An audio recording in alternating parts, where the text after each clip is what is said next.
traveling over Australia to places near and places far away. Trains are our chief means of transport. They carry all kinds of things. Wheat from the farms, coal from the coal mines, wool, letters, perhaps some from you, tractors from the factory,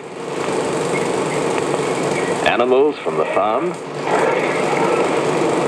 sometimes animals from the circus, and of course, people.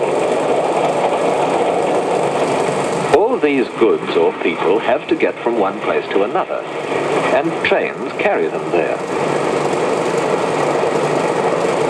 The coal is going to the factory. The wheat goes to the flour mill. The wool goes to the market. The letters are delivered to our friends. The tractor must get to the farmer. The elephant to wherever the circus is showing next. The pigs may one day be bacon. And the people, going on a holiday perhaps, or off to work. How did people get on for transport before trains were invented? About 150 years ago, the only way people had of moving from one place to another on land was by walking, or by riding, or by traveling in a vehicle drawn by horses. Heavy loads were usually carried by barges on the canals. Now, in England at about this time, changes were taking place in industry. Where goods had been made by hand in cottages, they were now being made in factories by machines, some driven by steam power. The new machines turned out more goods than the old hand methods, far more than the people living near the factories wanted to buy. How were these goods to be carried to the people in other towns who wanted to buy them? And how were the factories to get coal from the mines to supply power for the machines? By canal? That was cheap, but too slow. By road? It was before the days of modern roads, and rain and snow often made them impassable. It had been known for a long time that wheels would run on smooth rails. They used these wooden rails and cart in a German coal mine 400 years ago. The rails were laid to prevent the cart from becoming bogged in muddy ground. Later, in English coal mines, they used horses to draw the coal trucks on the rails. We have seen how at the same time steam power was being used for the machines in the factories and coal mines. Clever men experimented with steam engines which actually moved along. Here is the very first moving steam engine made by a Frenchman. When people saw it belching smoke and sparks, they thought it was an invention of the devil and hurled it off the road. Two Englishmen also made moving steam engines, and one of them put his on rails. He called it the Catch Me Who Can engine and charged $1 a ride. Not many people dreamed that that would be the chief means of transport within 50 years. But in England, they badly needed transport for coal and goods. They pushed ahead with improving the engines. They laid rails between the towns. The new trains were found to be fast, able to carry heavy loads, and cheap to run. They were a great success. They began to carry passengers too. The first class in coaches, and the second and third class in open trucks. Even the poorest could afford to travel by train. While all this building of railways was going on in England, in Australia the bullock wagon was still the chief means of transport. But new settlers were arriving in large numbers. Many of them were going inland, opening up new country for sheep breeding. It was a long, hard journey for the settlers and their families to get to their land, and a long, slow journey for the wool they produced to get back to the seaports. Then came the gold rush. More people. That meant new towns and a greater need for transport.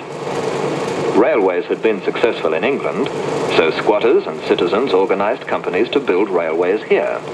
And about 100 years ago, steam trains ran for the first time in New South Wales, Victoria, and South Australia. We can see from the map that the railways have spread over great distances.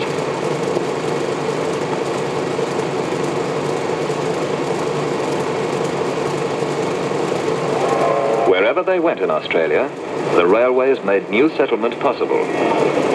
The settler could land much further away from the seaports. If country a long way off was suitable for fruit growing, he needn't worry that his produce would rot before it reached the cities. The dairy farmer could go many miles out and still get his milk fresh to the towns.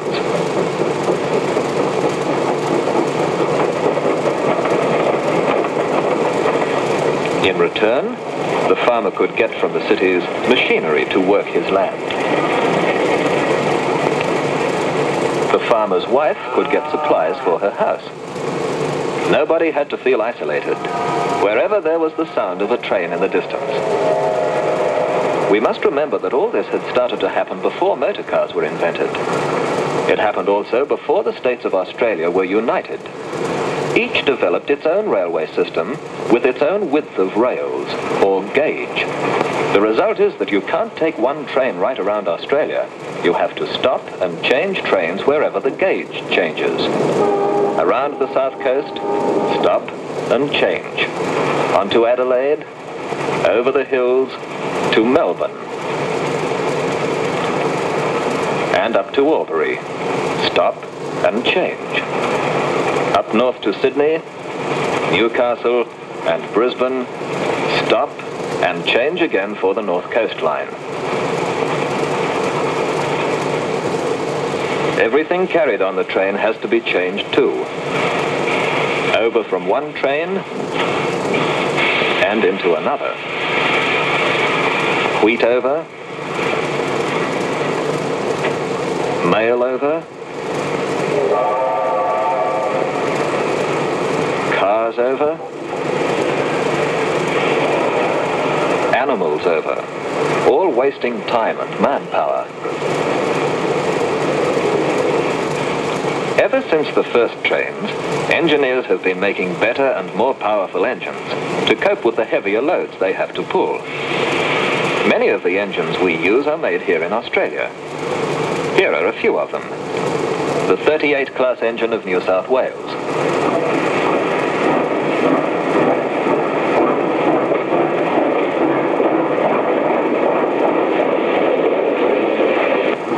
The 500 class engine of South Australia.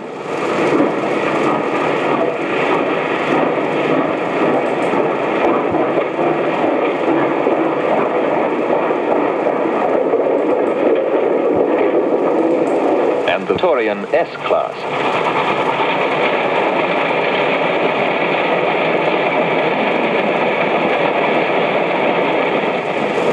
Here is the newest kind of engine, a diesel-electric. Diesels may eventually replace nearly all steam engines.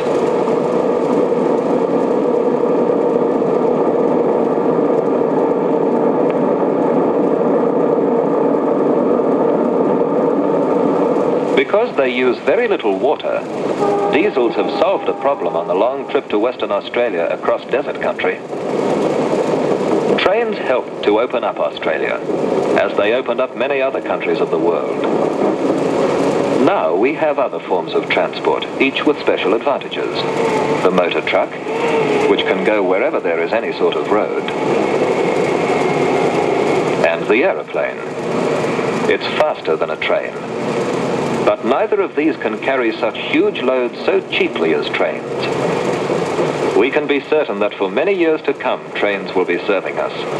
And we'll see them depart laden with goods and passengers for points all over our vast country.